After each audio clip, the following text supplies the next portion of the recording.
ಶ್ರೀಕೃಷ್ಣ ಪರಬ್ರಹ್ಮಣೇ ನಮಃ. ಅರುಣಾಯ ನಮಃ, ಅಚಲಾಯ ನಮಃ, ರಮಣಾಯ నమః, రామకృష్ణాయ నమః, శ్రీదత్త గురుభ్యో నమః.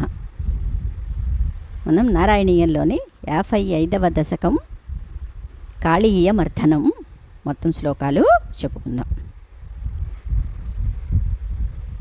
అధవారిణి ఘోరతరం ఫణినం ప్రతివారయితుం కృతధీర్భగవన్ ధృతమారిధతీరగణీపతరం విషమారుతశోషితపర్ణచయం అధిరుహ్య పదాంబురుహేణ చతం నవపల్లవతుల్యమనోగ్యరుచ హ్రదవారిణి దూరతరం న్యపత పరిఘూర్ణితఘోరతరంగగణే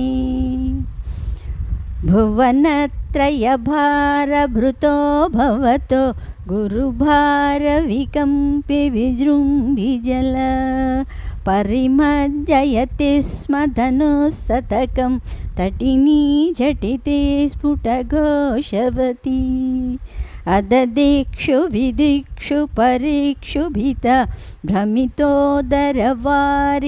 నాదభరై ఉదగాదుదగాదురగాధిపతి స్వదుపాంతమసాంతరుషాంధమన ఫణశృంగసహస్రవినిసృమర జ్వలదగ్నికణోగ్రవిషాంబుధరం పురతాపణినం సమలోకయధ బహుశృంగిణమంజనశైలమివ జ్వలదక్షి పరీక్షరదుగ్రవిషస్వసనోష్మభర సమహాభుజగ పరిదస్య భవంతమనంతబలం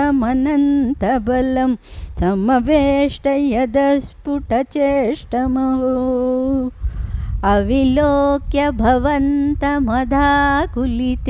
తటగామిని బాలకధేనుగణే వ్రజగేహతలేప్యనిమిత్తసతం సముదీక్ష గతాయమునాం పశుపా అఖిలేషు విభో భవదీయదశాం అవలోక్య జిహాసుషు జీవపరం ఫణిబంధనమాసు విముచ్య జవా దుదగమ్యతః సజుషా భవత అధిరుహ్య తతః ఫణిరాజఫణాన్ ననృతే భవతా మృదుపాదరుచ కలసింజితనూపురమంజుమిల కరకంకణసంకులసంక్వణితం జహృషు పశుపాస్తు తుషుర్మునయో వవృషు కుసుమాని సురేంద్రగణ త్వయి నుచ్యతి మారుతగేహపతే పరిపాహి సమాం త్వమదాంతగదాత్ త్వయి నుచ్యతి మారుతగేహపతే పరిపాహి సమాం త్వమదాంతగదాత్ త్వయి నుచ్యతి మారుతగేహపతే పరిపాహి సమాం త్వమదాంతగదాత్. శ్రీకృష్ణ పరబ్రహ్మణే నమః.